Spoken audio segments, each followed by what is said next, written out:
Mohammed al-Baradei, the former head of the Arab League, Amr Moussa, and Egypt's top television satirist, the so-called Jon Stewart of Egypt, Bاسم Yusuf, who's made a lot of fun of Morsi. Their cases underscore the fear that Morsi and his Muslim Brotherhood supporters could destroy the Arab Spring promise of real democracy and freedom. That raises deep concerns. What's going on with the democracy in Egypt? Democracy in Egypt and freedom are abided by, and opposition in Egypt is respected and appreciated for those to express their opinions and their points of view in Egypt now and in Egypt's future, and to be a true partner in opinion and vision, effective criticism and constructive criticism. All of this is a right guaranteed for opposition in Egypt. There are some challenges. There are some acts that don't comply with the law that is addressed in the judicial system, and the law and the President of the Republic. It is not my right to interfere in what the procedures of the courts and what gets applied to and applied by the law. And they could criticize you without fear of going to jail? This happens every day. Anyone can say from the opposition whatever they want for the sake of the interests of the nation, and no one should be afraid of the opposition. That is very encouraging to hear that from you, the President of Egypt. And as a journalist, I want freedom of the press. You want freedom of the press. And there is a case, though, of a satirist, a popular satirist, Bاسم Yusuf, who's also being investigated for supposedly ridiculing you and the government. Whoever criticizes me has the full right to do so. If there are some legal measures and some of the Egyptians file complaints in this respect, this is the issue that gets handled within the judicial system and the courts, not to me. This is a full-fledged system, and therefore I welcome any criticism. I welcome every opinion. I welcome every view, and I push everyone to work. But just to tie up this issue, Bاسم Yusuf, Amr Moussa, Mohammed al-Baradei, they don't have to worry about going to jail? They are Egyptians. They are part of my family from Egypt. There is no way that any harm can befall them because of their opinions or their personal opposition.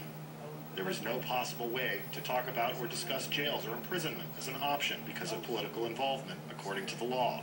There is no possible way to discuss this. We called Bاسم Yusuf to get his reaction. He says he's heard about the investigations, but says so far he's not been summoned. He says he's worried about what he described as behind-the-scenes actions taking place. We read him what Morsi said in the interview.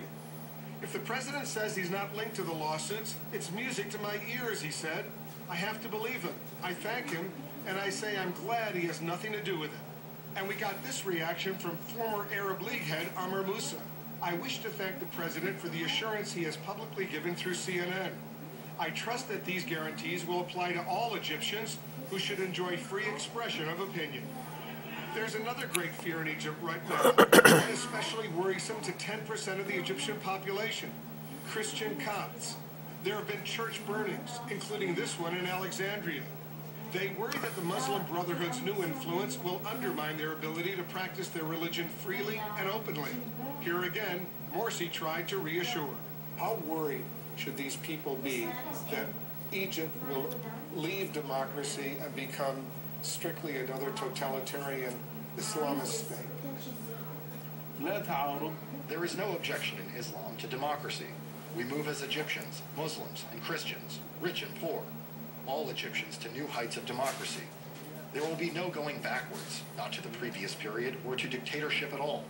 And this is what I abide by, and I insist upon, and we gain every day new heights in the context of applying and practicing democracy with complete freedom for all Egyptians.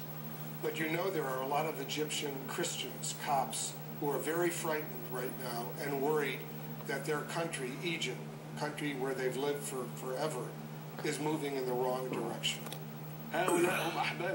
Those people are my beloveds and the children of the nations. The Christians are their brothers, the Muslims. There is no room for worry at all because the rights of all Egyptians in this nation are equal. The same rights for everyone, and they have the same obligations.